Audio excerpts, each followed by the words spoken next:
नमस्कार, मैं श्वेता श्रीवास्तव। स्वागत है आपका मेरे चैनल ऑनलाइन कथक में। अगर आपने मेरा चैनल सब्सक्राइब नहीं किया है तो कृपया उसे सब्सक्राइब कर लें और आज की वीडियो को ज़रूर लाइक करें, क्योंकि मैं बताने जा रही हूँ बेहद इम्पॉर्टेंट बात है। तो ये बात बहुत छोटी लेकिन साथ ही बहुत ज़्यादा इम्पॉर्टेंट है।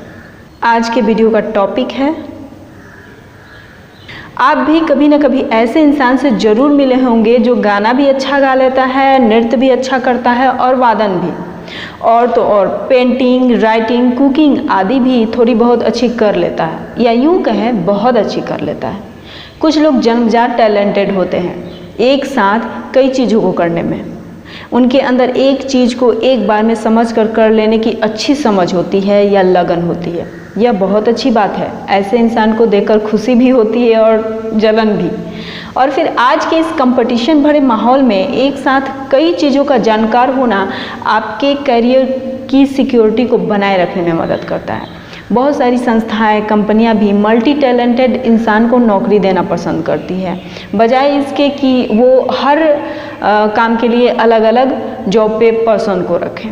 शायद आज के दौर में यही एक वजह है जिससे कई छात्रों ने खुद को कई सारे शॉर्ट टर्म कोर्सेज से जोड़ कर रखा है। उन्होंने नृत्य का भी प्रशिक्षण लिया है, म्यूजिक भी सीखते हैं, वादन भी सीख रहे हैं, पेंटिंग भी सीख रहे हैं, और कई सारी गर्ल्स को तो मैंने देखा है कि वो मेहंदी भी सीखती हैं, सिलाई भी कर रही हैं, बहुत सारी चीज़ें, ब्यूटिशियन का कोर्स भी कर रही हैं, और ऊपर से उनकी पढ़ाई भी चल रही है। तो बोर्ड के एग्ज़ाम का टेंशन अलग है, कोचिंग ट्यूशन का टेंशन अलग है। अगर आप मेरी इन सारी बातों से सहमत है तो खुद को जज करने की कोशिश कीजिए।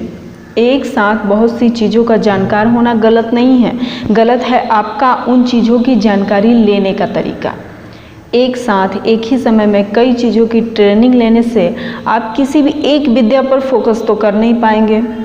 उस विद्या का एक्सपर्ट या मास्टर होना तो दूर की बात है, आप एक अच्छे जनरल नॉलेज वाले व्यक्ति भी नहीं बन सकते। फिर कथक, वादन, गायन, ये सारी विद्याएं जो है ना, वो आजीवन अभ्यास मांगती है। मतलब आपको होल लाइफ प्रैक्टिस करनी पड़ेगी इसको बनाए रखने के लिए या इसमें बेहतर करने के लिए। जैसे अगर मैं एग्जाम्पल के तौर पे लूँ, आप रोज़ अपने घर की डस्टिंग करते हैं अपने घर को साफ़ सुथरा बनाए रखने के लिए बिना नागा किए, ठीक वैसे ही यह विद्याएं नियमित अभ्यास मांगती हैं। अब इतनी सारी बातों को समझने के बावजूद अगर फिर भी आपके दिल में यह इच्छा जगती है कि मैं सब सीखूं, तो मेरा कहना यह है कि पहले कोई एक चीज़ सीखना शुरू कीजिए, फिर उसमें बेहतरीन होने के बाद ही दूसरी कलाओं की ओर रुख कीजिए।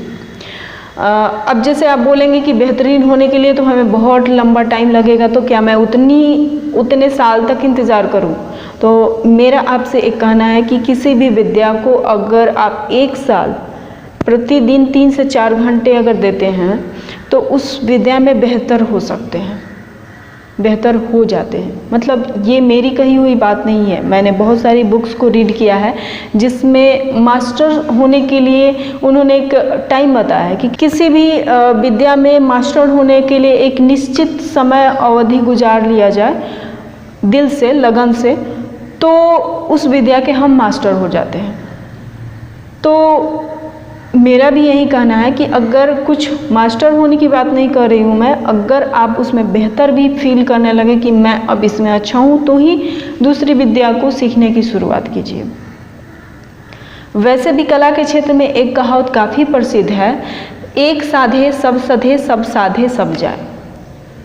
यह कहावत कथक की ABCD सिखाने वाले मेरे गुरुजी अक्सर मुझसे कहा करते थे और उनकी बात मुझे हमेशा ही सही प्रतीत हुई है।